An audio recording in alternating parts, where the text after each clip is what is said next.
St. Albert, Edmonton.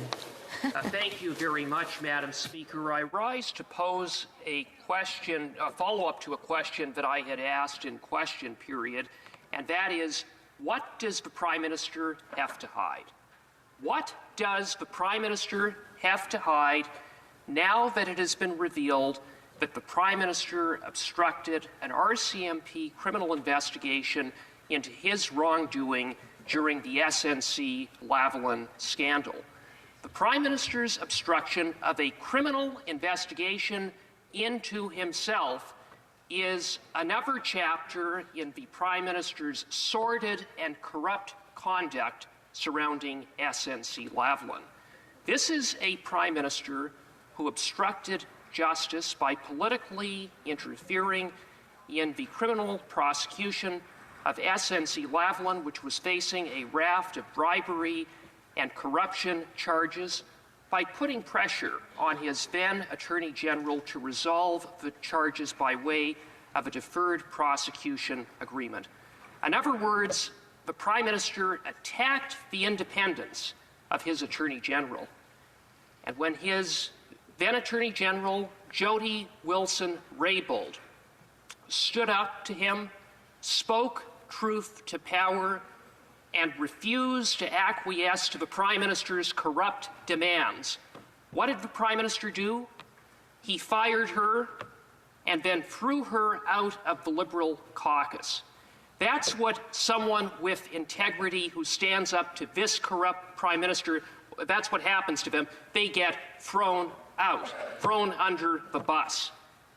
The Ethics Commissioner launched an investigation into the Prime Minister's scandalous conduct and found that the Prime Minister had breached ethics laws in relation to his political interference. This marked the second time that the Prime Minister had been found guilty of breaching ethics laws, the Prime Minister being the first Prime Minister in Canadian history to have been found guilty of breaking ethics laws. That's the record of this Prime Minister. The RCMP launched their own criminal investigation into the Prime Minister, which did not make progress. We now know why it didn't make progress, and that is because the Prime Minister obstructed the investigation by refusing to turn over documents requested by the RCMP, hiding behind cabinet confidence. Last Monday, the RCMP Commissioner was set to appear before the Ethics Committee to testify about the Prime Minister's obstruction. But before the RCMP Commissioner could utter a word, the Prime Minister ordered Liberal and NDP MPs to shut down committee to silence the RCMP Commissioner. The Prime Minister's brazen effort to silence the RCMP Commissioner demonstrates that this Prime Minister has something to hide. And it must be bad. It must be really, really bad. What incriminating evidence is contained in those cabinet documents that the Prime Minister refused to turn over to the RCMP? What is the Prime Minister afraid that the RCMP Commissioner would say about his obstruction that he wants to keep the lid on? So again, a simple question: what does the Prime Minister have to hide? The Honourable Parliamentary Secretary to the Minister of Public Safety, Democratic Institutions and Intergovernmental Affairs. Thank you, Madam Speaker. I am happy to be able to rise to answer this question once again, because it's interesting to me, Madam Speaker, that the Conservatives are so desperate to cover up and to filibuster their spending scandal that they are trying to reinvent the past. Madam Speaker, with respect to calls for a criminal investigation by the RCMP have made it very clear on this matter.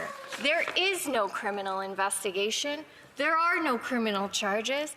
There are no reports of obstruction, because the matter is closed and the RCMP made that independent decision.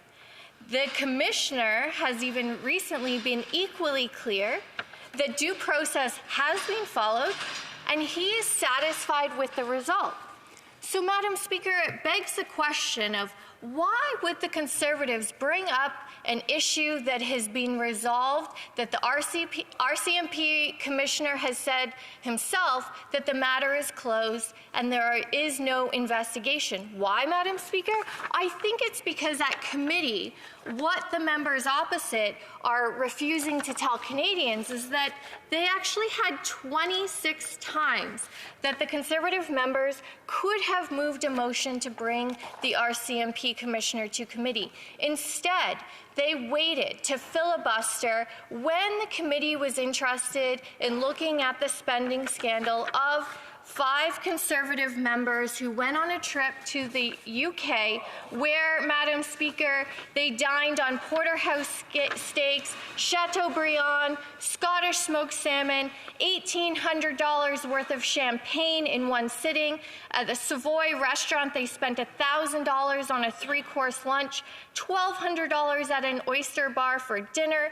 They had 10 bottles of wine in one of these sittings, 3 of them, each bottle at $600 a piece, Madam Speaker.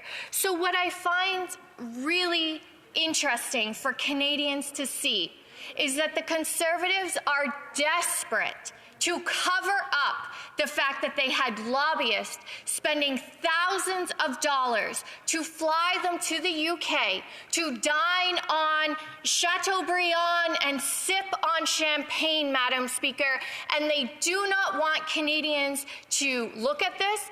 They do not want committee to ask questions of why lobbyists took them to the UK to spend tens of thousands of dollars for the Conservatives and their champagne taste. So, Madam Speaker, what we have here is we have Conservatives who don't accept the independent advice of the RCMP that have determined that with regards to the SNC matter, the matter is closed. There are no criminal charges, no investigations, no obstruction. But what we do see, Madam Speaker, is the true root cause of the Conservatives' filibuster is because they want to cover up their champagne-sipping taste. The honourable for St. Albert, Edmonton. Madam Speaker, that is quite rich, given that this is a Prime Minister that racked up a hotel bill of $6,000 a night in London at taxpayers' expense. And talk about an insulting answer to a serious question. The reason there is no RCMP investigation and no criminal charges that have been laid is very simple, and that's because the Prime Minister obstructed that investigation by hiding behind cabinet confidence, blocking the RCMP from obtaining documents that they requested into his potential criminal wrongdoing. So again, if the Prime Minister has nothing to hide, then why did he refuse to turn over pertinent documents to the RCMP that in turn resulted in them not being able to make progress on their investigation? The Honourable Parliamentary Secretary. Thank you, Madam Speaker. I trust the words of the RCMP Commissioner, who has determined and said independently that due process has been followed and he is satisfied with the result. There is no investigation, there is no criminal charges, and there is no obstruction. But the obstruction we should talk about here today, Madam Speaker, is the fact that the member from Cumberland Colchester received over $7,000 for the trip to the UK. The member for Northumberland Peterborough South, $8,300. The member for Battlefords Lloydminster, $7,900. The member for Lakeland, $7,700. And the member for New Brunswick Southwest, $13,548 paid for by lobbyists. Why won't the Conservatives let us talk about this at committee? La motion portant que la Chambre. The motion to adjourn the House is now deemed to have been adopted. Accordingly, this House stands adjourned until tomorrow at 10 a.m. pursuant to Standing Order 24-1.